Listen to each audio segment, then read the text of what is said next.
I thank my leader Narendra Modi ji, and also I thank Honorable Speaker while speaking in support of this bill.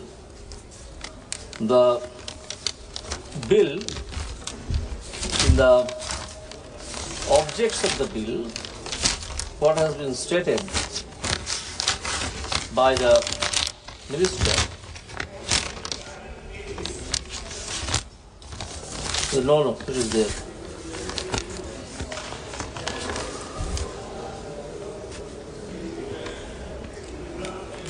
For ease of business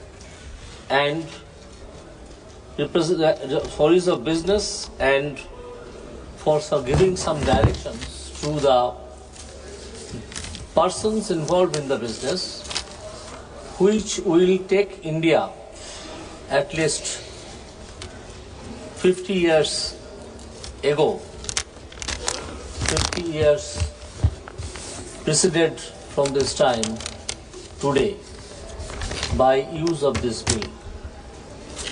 Now, one of the respected members were talking about sending some goods were indulged in water, having some furnace oil, etc., and nobody knew who was the owner of the goods.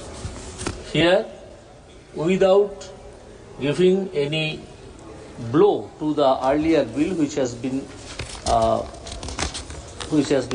repealed by this act, without giving any blow, it has been stated clearly that the consignee would be accepted as the owner of the goods, where the property in the goods would transfer to the consignee. It is a deeming provision, it is a fiction of law, that while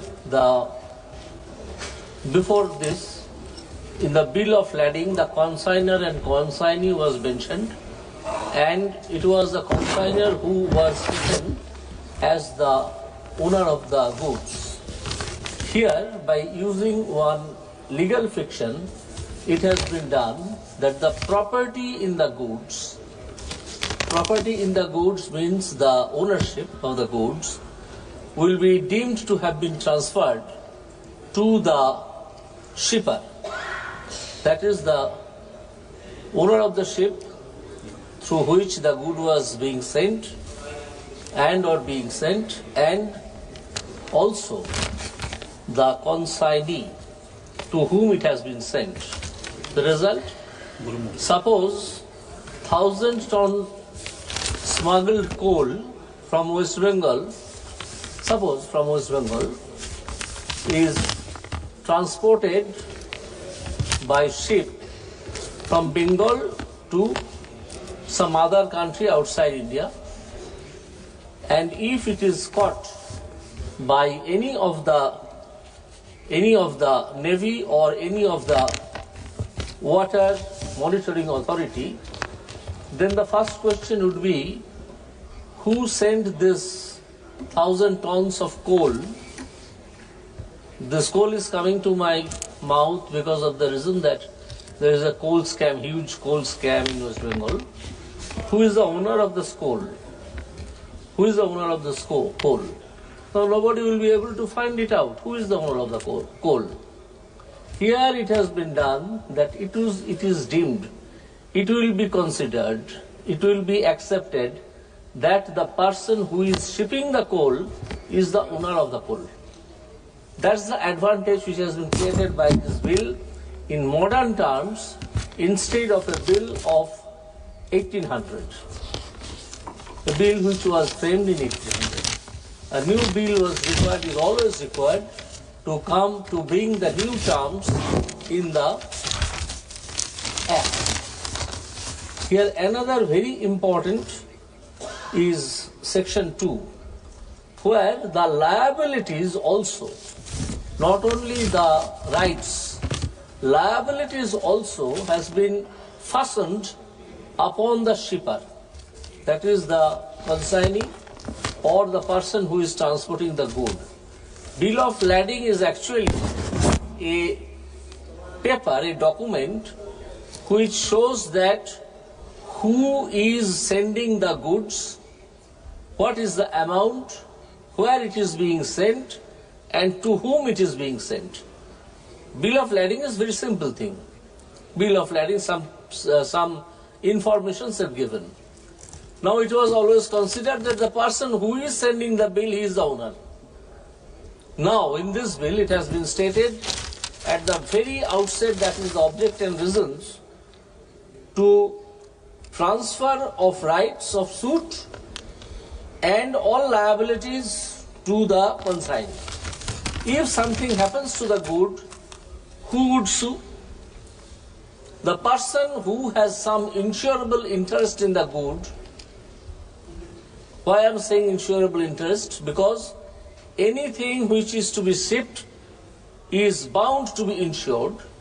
So the person who has some insurable interest in the goods will sue. Now if the person is not available, if the shipper says that yes, somebody booked it, if the consignee said yes, I sent some money, but the person who sent it is never found, so there will not be any suit. But in the meantime, the shipper and the consignee has already been faced, has already been accounted for huge loss.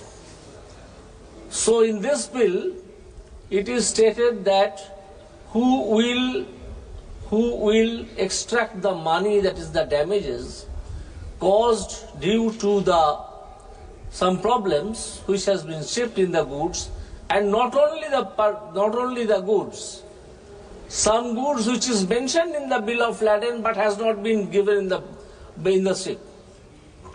Here ship, the word ship includes also any carriage by way, by road. Shipping does not always mean that it has to be shipped by a ship. Shipping is a term of insurance which covers also the carriage of goods by transporters through road. So here if something is required to be done in the court of law, the person to whom the good has been transferred for shipment, not the ownership, to the consignee, not the ownership, he can also sue the person who is liable for the damages.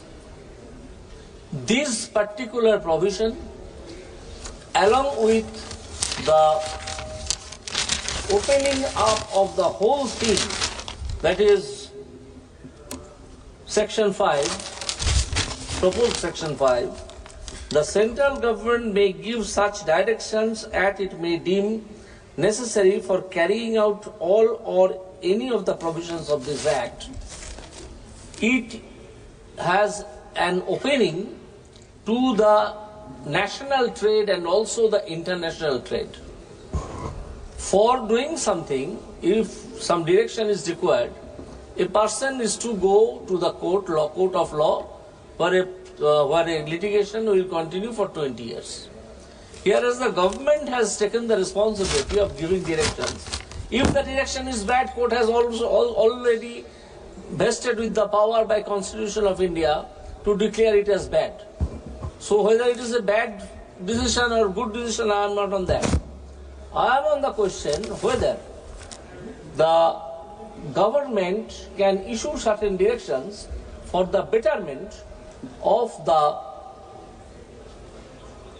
transport by sea or by road. The bill of lading is not only used only in ship, it is also used in transport and also in multimodal transport act. Under multimodal, we have one multimodal transport act which shows that some goods will start, say, from Calcutta to Paradip, from Paradip to some other country, from that country, from the port to some factory. For the whole thing, one bill of lading can be used. This is said multimodal transport. So this multimodal transport will also come within the meaning of this act. So while supporting the bill, I say that it has opened up an area for our country which is very progressive, which will bring India at least 50 years ahead of our time. Thanks to all. I conclude. Thank you, Honourable Member. Honourable Member, M. Gurumurthy ji.